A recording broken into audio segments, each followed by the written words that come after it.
If you're watching this video, then there's a really good chance that you are deficient in magnesium. Here's why.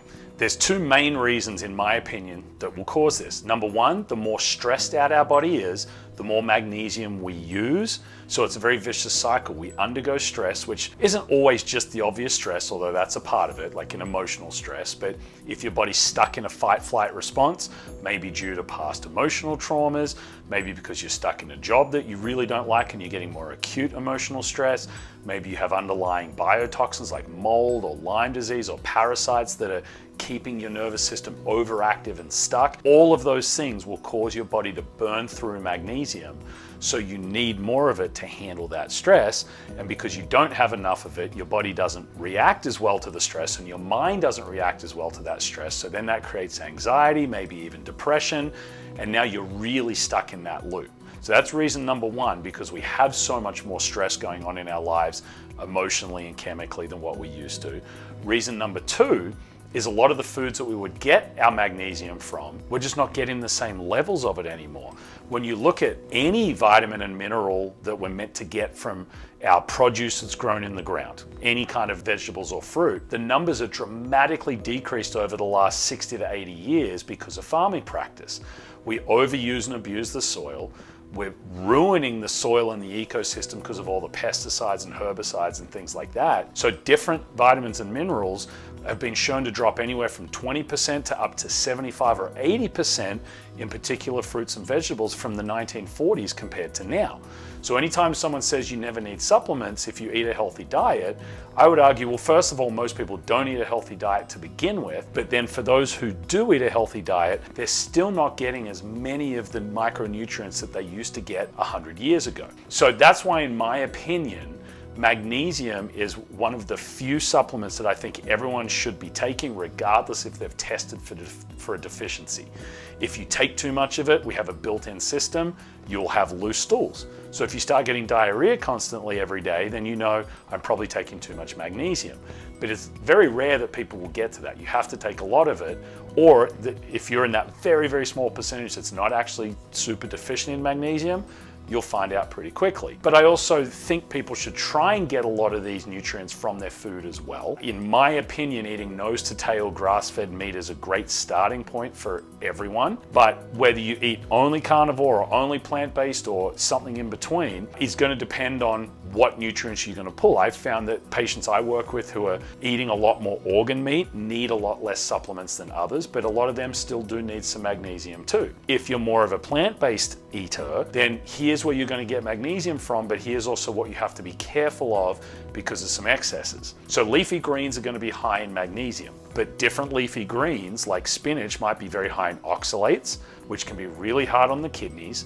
And if you already have some chronic health issues like mold toxicity, for example, then your oxalate level is already going to be too high, so you have to be careful how much of that you eat. There's also other greens that are going to be high in lectins. Lectins are a plant defense chemical that are really bad for the gut.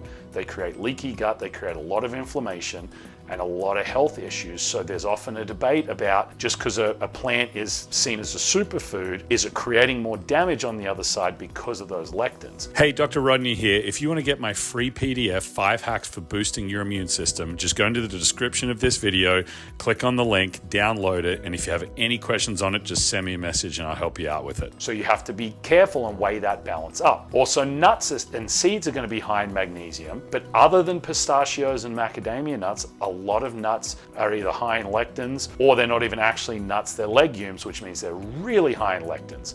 Things like cashews, peanuts, really, really bad for you. While we're on legumes, beans are an interesting thing because beans are great for your gut microbiome in terms of the diversity, but they are a legume that's very high in lectins again.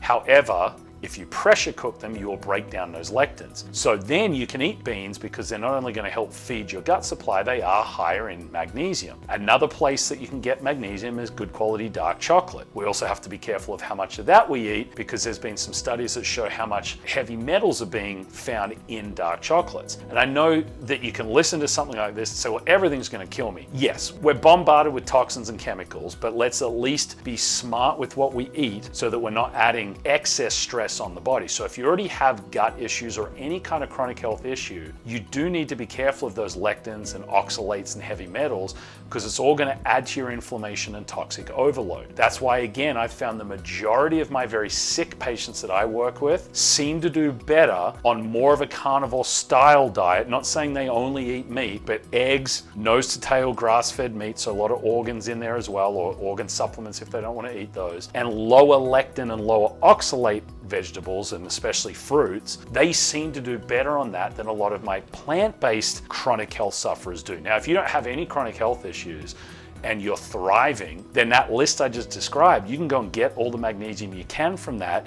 You still may need to supplement, but at least you're getting something through your diet. Now, in terms of what type of magnesium to have, I think a good starting point for everyone's magnesium, threonate. It's great for the brain and the nervous system. Then, if you're having sleep issues, magnesium glycinate's a good one. If you're constipated, magnesium citrate is one of the best things that's going to help your body become more regular. And if you're still constipated on that, you can try something called oxy powder, which is an ozonated magnesium. Then you've got the different magnesium chlorides and magnesium oils and sprays that you can put on your skin to get absorption to help with sleep, or put it on the gut to help with constipation. I use that on my kids if they haven't pooped for a day or two.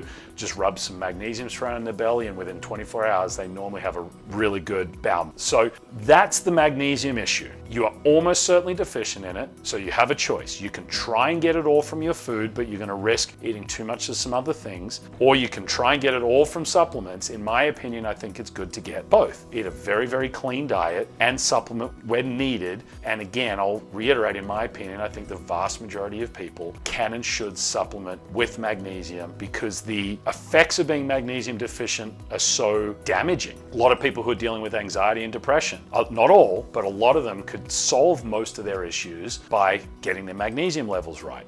It's also going to help if they go and address past emotional traumas, but that's a whole different video. A lot of sleep issues are going to be from magnesium deficiency. A lot of gut issues are going to improve with magnesium, same with headaches and migraines. So there's a lot of symptoms that you could be dealing with because of this magnesium deficiency. So if you've made it this far in the video and this has been helpful, hit that subscribe button so that you catch all my videos, because I do a lot of videos on this kind of information. I try and release 3 a week plus a short on the other days, and I'd love to subscribe and follow along.